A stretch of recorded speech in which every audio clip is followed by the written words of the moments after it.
So, good afternoon everyone. We are the Group 3 and today we're going to tackle the topic about operant conditioning. So first, what is operant conditioning? Operant conditioning, developed by B.F. Skinner, is a fundamental concept in behavioral psychology. It involves learning through the consequences of behavior, where actions are influenced by rewards, which is reinforcement, or penalties, which is punishment. So first, we have the two main types of operant conditioning. First, we have the reinforcement. So what is reinforcement? Any idea? Okay, so reinforcement, it is a process of strengthening something, whether it is a physical structure, military force, or behavior. So since B.F. Skinner only focuses, his concept is about behavior. So reinforcement, this increases the likelihood of behavior being repeated. It can be positive, adding a pleasant stimulus, or negative, removing an unpleasant stimulus. So the first example of a positive reinforcement, for example, if ang isa ka student na gin-pray sa kay tungod, nag-recite sa or what else na kag-pray sa sang teacher, it's most likely nga mag-participate sa liwat bala. Dupares na to sa behaviorism sa last na topic, to kamo na siya. So ako na sa example sa positive reinforcement, do ara parang kaliwat, mag-participate kaliwat, it's because okay namin isa gali, to kamo na siya. Sa negative reinforcement naman, removing an unpleasant stimulus. So we have an example here. If ikaw wala ka study, it's more likely na mag-fail kasi mo test. So ang imong abrahon, so ang negative reinforcement, ang yan nga is to increase or strengthen a behavior. Do ipagit ka wala?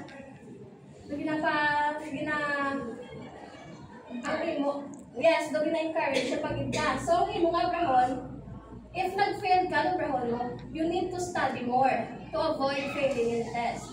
So we have the other main types of operant conditioning, which is punishment. This increases the likelihood of a behavior being repeated, like reinforcement. Punishment can also be positive, adding an unpleasant consequence, or negative, removing an unpleasant stimulus. So, what is a punishment?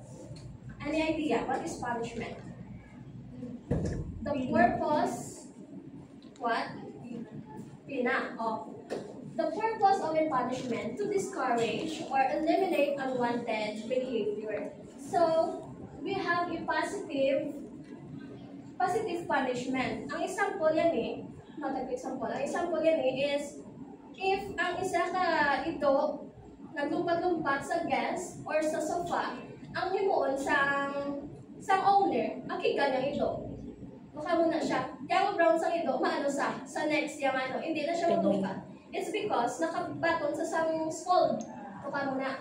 And sa positive punishment naman, if ang isa ka bata nag-misbehave, ang isa ka bata, ang obrahon niya na is kwaon niya ang isa ka toy bit, which is, amo na siyang removing a pleasant stimulus. Amo na sa tugapasadya sa bata, tiyang obrahon niya, if nag-misbehave ang bata, kwaon niya na. Mukha mo na siya ang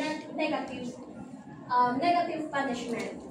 So next, There was Frederick G.F. Skinner. He was a famous American psychologist, behaviorist, author, inventor, and social philosopher. From 1958 to 1974, he was a professor of psychology at Harvard University. Skinner is best known for developing the theory of operant conditioning, which is a method of learning that occurs through rewards and punishments for behavior. He built an early work by Edward Thorndike, who proposed the law of effect, but went further by designing controlled experiments to study how consequences shape behavior.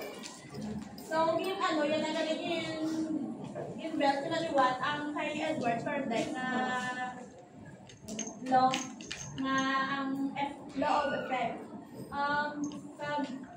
Maski naging studyhan namin nga mayo kagin improve yung pagin nakamuna nga theory. So ako na sa kagina nga aton niya, sa aton dala kagina nga kay concept, which is may arat ang two main types, which is the reinforcement and the punishment. Kaya mo sila ang ilang study kung paano ba nila kaka-shape ang behavior sa isa ka individual or sa isang tao. Significance of teaching social studies in elementary. Reinforce value like honesty, respect, cooperation. Like for example, if a student ding admit yung nakasala sa, that's called honesty. So sa mga students yung makita na nila yung admit sa ilang classmate nga nakasala sila, pwede na nila ma-adapt sa ilang paglingon pa. So encourage good citizens and responsibility. Gina-encourage ng mga student mo to be responsible and good citizens. Concept lesson to real life behavior. Like for example, i-connect mo ang mga lessons sa real life situation para mas maintindihan sa tanan. Another one. Shapes both knowledge and character. Mahubog nila sa individual nila makalaman sa kalingan. Additionally, sa kagina pala, nga i-add ko lang, ang purpose sa reinforcement at sa punishment, diba ang consequence nga mo to, ga-shape sa behavior sa isa katao. So, it's more likely nga ang magwaan nila is may honesty, may respect sila, kag ma-cooperate sila. Mukha mo na siyang one. Next, please. Now, mga situation sa application. What was our situation to apply the theory? In a grade 4 Aralin Panikulan lesson about barangay official, the teacher asked students to share how a barangay kapitan helps the community. A student raises her hand, gives a correct example, and the teacher praises her answer while giving a star sticker on her activity card. This positive reinforcement encourages other students to participate actively in discussion. As a result, the class learns not only about the rules of community leaders but also about cooperation and responsibility. So, muna siya kagina, ang explain ni Janine sa community leaders but also cooperation and responsibility. So, for example, nakatagla ko sa positive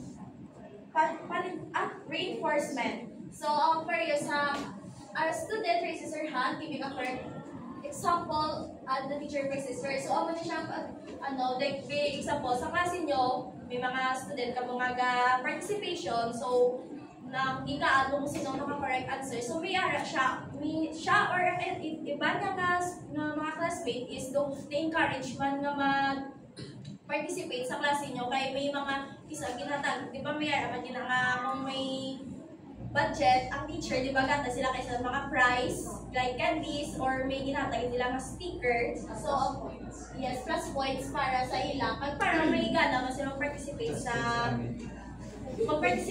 ilang klase or sa ilang klase.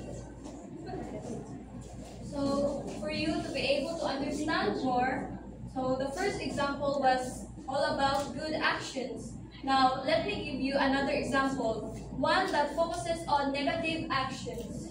So, ang pinaka-common is a student was caught cheating. So, the teacher suspended him for a week or her for a week. So, cheating behavior can be decreased through negative punishment such as suspension. So, mo siya penalties or punishment. So, which is ang suspension. So, by associating undesirable behavior with unpleasant consequence, we can learn to make better choices. So, if mag-reflect ta sa itong ginabuhat, mag-analyze ta na mauni sayop sala dahil siya na behavior. So, in terms nga maka-learn, we can do better choices. So the suspension serves as a negative punisher to decrease the cheating behavior, Although hindi man gyud siya ma-wipe out gyud totally ang mga cheating issues sa school, but at least na decrease. Sabi din na maliwat.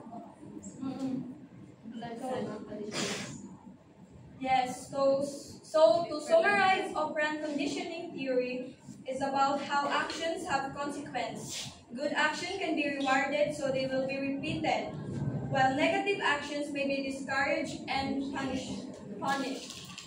So that would be all. Thank you.